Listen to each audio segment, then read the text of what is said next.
Oui, Hervé, un derby qui a attiré la grande foule à la Beaujoire. Ils étaient plus de 35 000 pour cette affiche, vous l'avez dit, inédite. Lorient-Nantes, c'est un match d'entraînement très couru dans l'Ouest. Ces équipes se rencontrent plusieurs fois chaque année. Mais là, il ne s'agit pas de s'entraîner, il s'agit de compétition, il s'agit de première division. Ce que ce coup franc de Pascal Bedrossian et cette tête de Yannick Fischer parfaitement saisi par Mickaël Landreau. 10e minute de jeu. Les Nantais ont été saisis dès les premières minutes. Il réplique par Frédéric Darocha. Tentative de lob sur Angelo Hugues qui du bout des gants parvient à repousser le danger. Bon arrêt de l'ancien gardien de l'en avant de Guingamp. Ça file à un rythme fou d'un but à l'autre tout au long de ces premières minutes. Centre de Pascal Bedrossian, reprise pleine de sang-froid d'Ali Bouafia pour l'ouverture du score après seulement 9 minutes dans cette première période. Ali Bouafia, c'était sa 4e titularisation ce soir et c'est déjà son 3e but. Il avait marqué contre Monaco et à Lens. Il récidive sur la pelouse de la Beaujoire. Nantes qui va mettre un bon quart d'heure à se remettre de ce but, à se remettre de cette ouverture du score. Les Nantais qui n'avaient jamais encore encaissé le moindre but à domicile. Et il faut attendre cette frappe de Christophe Leroux pour comprendre que les Nantais sont bien revenus dans le match. Ils viennent de comprendre que l'on peut passer par-dessus la défense en ligne des Lorientais, ce que Nestor Fabry fait à destination d'Éric Carrière. Ismaël Tricky vient le contrer. Accrochage entre les deux hommes. Si vous croisez cette semaine Carrière, il vous dira qu'il y avait faute. Si vous voyez Triffi, lui, il se défendra du moindre mauvais geste. Monsieur Moulin, l'arbitre, a tranché en désignant le point de pénalty. Et Christophe Leroux n'a aucun état d'âme. Lui, l'Orientais qui a fait toutes ses classes au Football Club de Lorient, exécute Landreau d'un parfait contre-pied. Lorient mène 1-0 à la pause sous le regard de Christian Gourcuff, l'entraîneur des Lorientais, qui sait que Lorient a déjà mené 2 fois au score cette saison et s'est fait chaque fois rejoindre. Donc il reste très concentré sur ce match de la deuxième période, d'autant que les Nantais sont capables d'aussi jolis mouvements collectifs que celui-là, avec une frappe malheureusement manquée d'Éric Carrière en finition de ce mouvement mené par Olivier Monterrubio.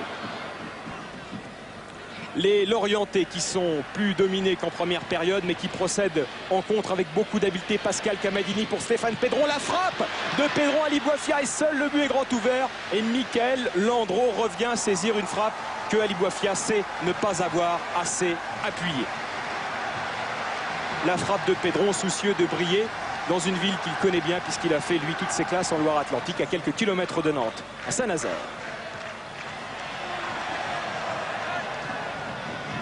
Les Nantais qui repartent en attaque avec leur nouveau feu follet, le jeune Touré, champion du monde, champion d'Europe des moins de 18 ans. Son centre est parfait, le contrôle de Savino l'est malheureusement beaucoup moins. Et Angelo Hugues a le temps de revenir et de se saisir du ballon. La fatigue se fait sentir, on procède par coup de pied arrêté avec la frappe de Stéphane Pedron. Et un nouveau bon arrêt de Mickaël Landreau. Stéphane Pedron qui prend sa chance de plus de 30 mètres. Plein de culot, le meneur de jeu Lorientais. On en restera donc sur ce score de parité, 1 partout. Les Lorientais qui font quand même une bonne opération, même si Christian Gourcuff pense qu'il y a encore mieux à faire ce soir. Seront contre le Football Club de Nantes. Les Lensois, il faut absolument donc faire preuve de solidarité.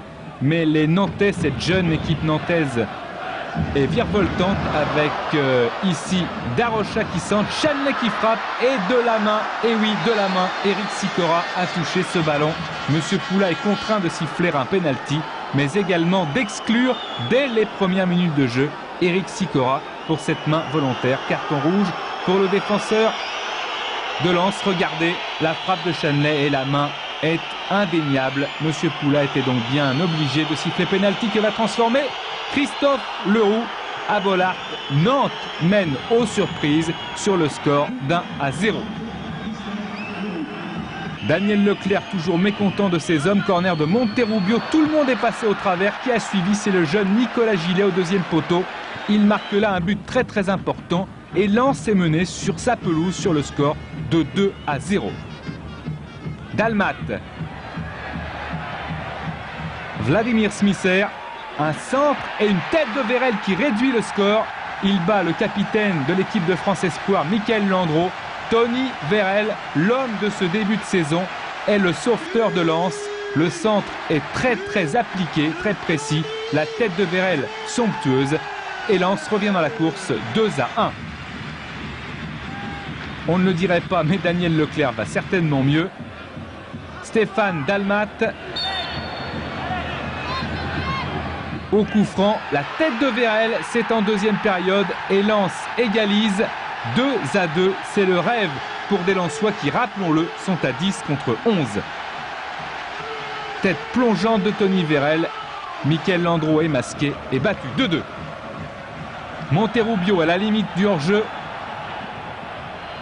Monterrubio qui centre et une tête qui va sauver les partenaires de Magnier. Pas pour longtemps peut-être avec Darocha. Darocha qui s'avance, Varmus qui parade, mais c'est pour rien puisque le ballon revient dans les pieds de Nicolas Savino qui va mettre ce ballon au fond malgré les protestations de Guillaume Varmus pour une position de hors-jeu. Nicolas Savino permet aux Nantais de mener sur le score de 3-2. Dalmat, interception de Savino. Et c'est parti pour Olivier Monterrubio. Monterrubio qui est passé et d'un petit extérieur du gauche, il bat Varmus.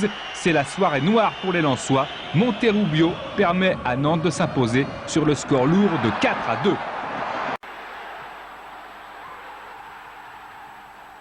Sans Caveglia blessé, les Lyonnais se déplacent à Nantes où historiquement ils n'ont jamais bien réussi. Les Canaris vivent un début de saison chaotique, mais en ce 3 octobre, ils sont les dignes héritiers de l'école nantaise. Il faut un grand coupet et un peu de réussite pour s'opposer à Monterrubio, Fabry ou bien Patrick Suffo. L'OL va tenir jusqu'à la 56e minute. La défense semble bien regroupée, suffisamment haute par rapport à son gardien. Et pourtant, que faire face à une inspiration venue de 20 bons mètres? Frédéric Darocha libère son pied droit et fait exploser la Beaujoire.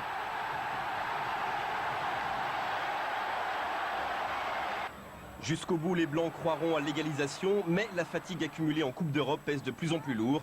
Dans les arrêts de jeu, Éric Decroix se retrouve décalé côté gauche. Au bout de son centre, le pied droit de Monterrubio. 2-0, première défaite lyonnaise de la saison. Bernard Lacombe accuse le coup mais fait confiance à ses garçons pour réagir. Après la déception bastiaise, rien de tel qu'un retour à la maison pour y accueillir une des belles surprises de ce championnat, en l'occurrence le FC Nantes, 3e au classement à 3 points seulement des Bordelais. Les Girondins qui vont complètement se rassurer en l'espace de 2 minutes avec un premier but signé Yohan Mikou, consécutif à un corner d'Ali Benarbia. Sur ce coup-là, Mikou vient devancer Gilet et Bordeaux mène 1-0. Les Canaris ont à peine le temps de remettre ce ballon en jeu que les Bordelais en reprennent déjà le contrôle avec cette intervention de Diabaté qui écarte côté droit pour Diawara. L'attaquant des Girondins a senti l'infiltration de Benarbia qui a l'intelligence de remettre pour la conclusion de Kaba Diawara. 4e but de la saison et 2-0 pour Bordeaux. Pour la première fois depuis le début du championnat, Elie Baup avait décidé de titulariser Diawara au Parc Lescure, le tout en lieu et place de Sylvain Wiltord. Sur cette action, il démontre qu'il est bien plus qu'un simple remplaçant de luxe.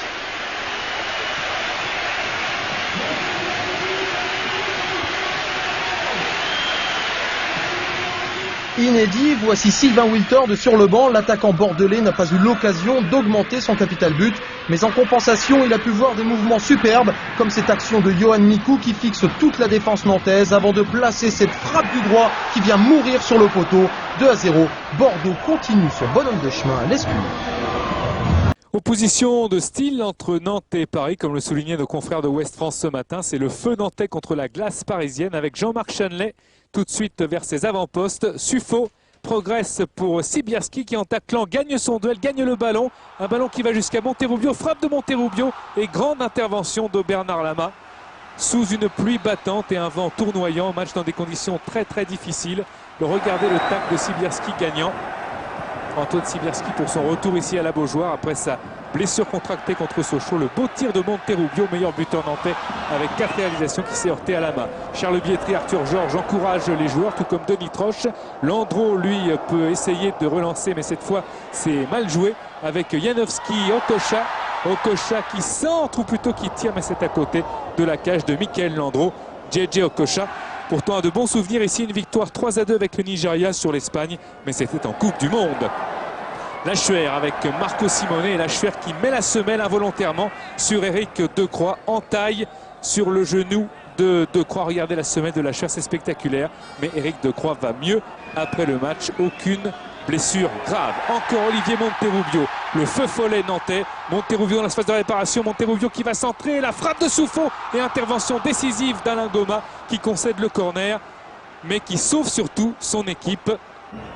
Beaucoup de concentration dans la défense parisienne. C'est un bloc soudé du côté de Paris face aux attaques répétées des Nantais. Darocha, Monterrubio qui frappe et Bernard Lama presque pris à contre-pied. C'est encore une fois interposé avec brio face à Olivier Monterrubio. La passe de Darocha et Monterrubio, pas vraiment dans ses appuis. Bernard Lama était là pour lui répondre. C'est la mi-temps sur ce score de 0-0. Sur le banc du PSG, on a emprunté des serviettes à l'hôtel pour se protéger. Et Monterrubio frappe encore au-dessus de la cage de Bernard Lama. Beaucoup d'essais de part et d'autre, beaucoup de solidité. Mais les Nantais n'arrivent pas à trouver la faille, pour l'instant du moins. Des Nantais qui opèrent en contre. Aussi Algerino n'a pas réussi à freiner. Monterrubio va se présenter face seul à Bernard Lama. Monterrubio qui frappe et encore une claquette de Bernard Lama qui concède le corner. Et Monterrubio a perdu son duel parce que Bernard Lama a sorti un gros match ce soir. Nicolas Wedek fait sa rentrée sur la pelouse. Voilà 2 ans et demi qu'il n'était pas venu. Pas venu à Nantes, c'est bientôt son anniversaire et il l'avait fêté de belle manière pour sa dernière sortie nantaise avec une belle victoire sur Strasbourg 3-0. Corner pour le Paris Saint-Germain, la tête et Landreau répond présent sur cette tête précisément de Nicolas Wedek.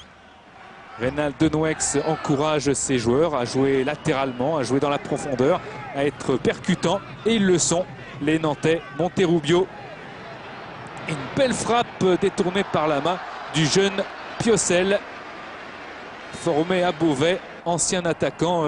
Piocel est rentré à la place de Suffo.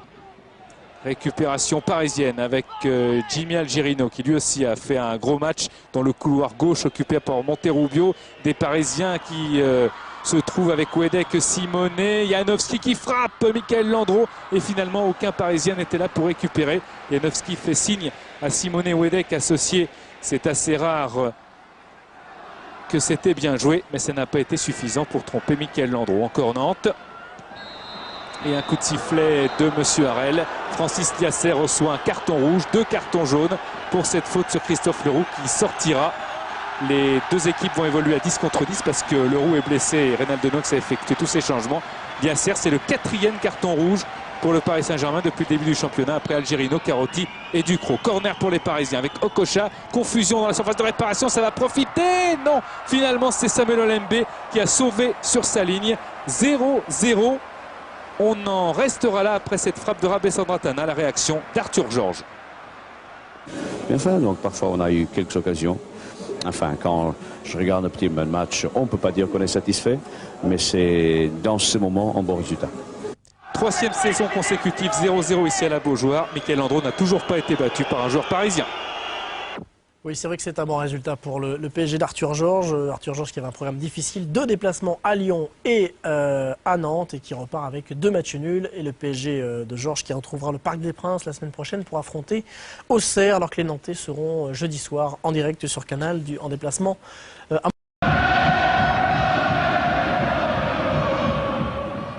Difficile d'avoir des bons moments, de vivre des bons moments pour les Lensois lorsqu'on va à la Beaujoire. En tous les cas, si l'on en croit les premières minutes avec Monterrubio qui marque. Monterrubio bien servi par le collectif, par le jeu nantais symbolisé par Carrière et des Nantais qui vont insister avec un centre pour Olivier Monterrubio. Ce ballon sorti par Valérien Ismaël, c'est un miracle. Fabry maintenant qui vient aider ses compères de l'attaque, un contre favorable pour Charles Devino, l'un des joueurs les plus prometteurs du FC Nantes, qui marque 2-0. Ce sera le score à la mi-temps pour le Football Club de Nantes. Aux Anges, bien évidemment, ce qui n'est pas le cas de Daniel Leclerc. Monterrubio, centre. Un ballon renvoyé. Éric Carrière qui virevolte à une de sollicité. Et là, accrochage de Valérien Ismaël sur Carrière. L'arbitre siffle un penalty. Ismaël a accroché Éric Carrière dans la surface de réparation. Penalty tenté par Sibierski, mais arrêté, repoussé par Guillaume Varmuse. La défaite sera bien présente, mais elle sera moins lourde que prévu.